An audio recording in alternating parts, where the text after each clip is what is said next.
Trump promising to protect the Second Amendment following a controversial op-ed by retired Supreme Court Justice. Mike Sachs is here with more on the president's response and why we probably will not be seeing any changes to the Constitution anytime soon, Mike.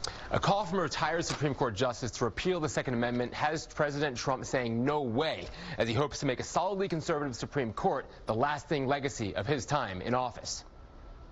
The Second Amendment will never be President Trump tweeted today, responding to retired Justice John Paul Stevens' op-ed in the New York Times that called on Americans to rid the Constitution of our right to bear arms.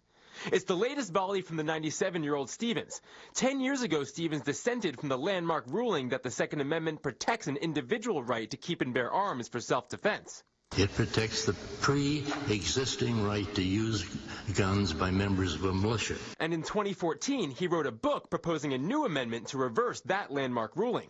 But now, gun rights advocates are saying, go ahead, make my day, to Stevens' latest call. The only reason why you would want to repeal the Second Amendment is to enact a massive confiscation of already existing guns.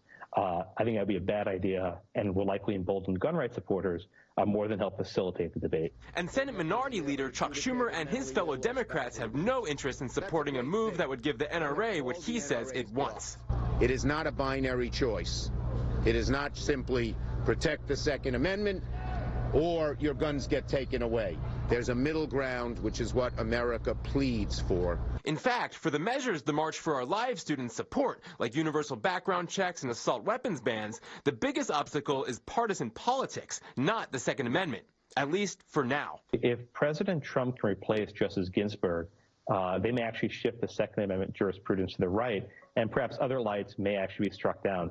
Which is exactly why Trump tweeted today, we need more Republicans in 2018 and must always hold the Supreme Court. Now that, of course, is the president's not-so-subtle reference to his hope that the 85-year-old liberal Justice Ruth Bader Ginsburg and the 80-year-old swing Justice Anthony Kennedy step down during his term. But so far, they've shown no signs that they're ready to give Trump the conservative control of the court for a generation to come.